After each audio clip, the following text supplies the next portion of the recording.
നമ്മുടെ എല്ലാ ഓർമ്മയിലും ഒരു പൊതിച്ചോറുണ്ടാവും. ഒന്നെങ്കിൽ നമ്മൾ സ്കൂളിൽ കൊണ്ടുപോയത്, അല്ലെങ്കിൽ ജോലി സ്ഥലത്ത് കൊണ്ടുപോയത്. ആ പൊതി ഒന്ന് തുറക്കുമ്പോൾ അതിൻ്റെ മണവും ആ ചോറിൻ്റെ രുചിയും അതൊന്ന് വേറെ തന്നെയാണ്.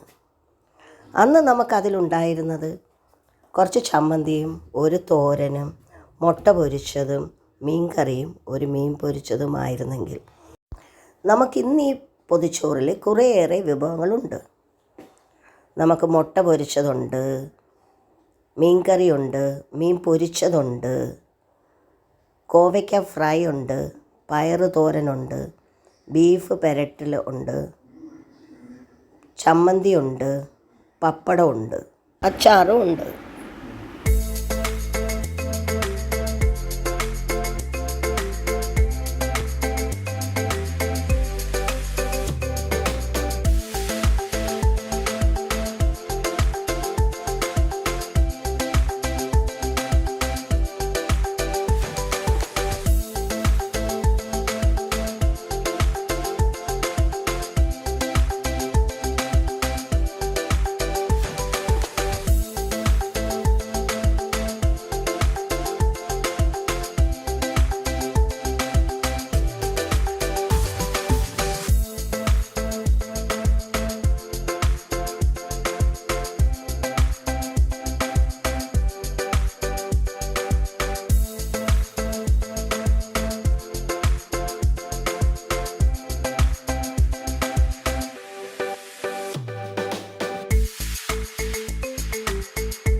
വീഡിയോ ഇഷ്ടപ്പെട്ടെങ്കിൽ ലൈക്ക് ചെയ്യണം, ഷെയർ ചെയ്യണം, സബ്സ്ക്രൈബ് ചെയ്യണം.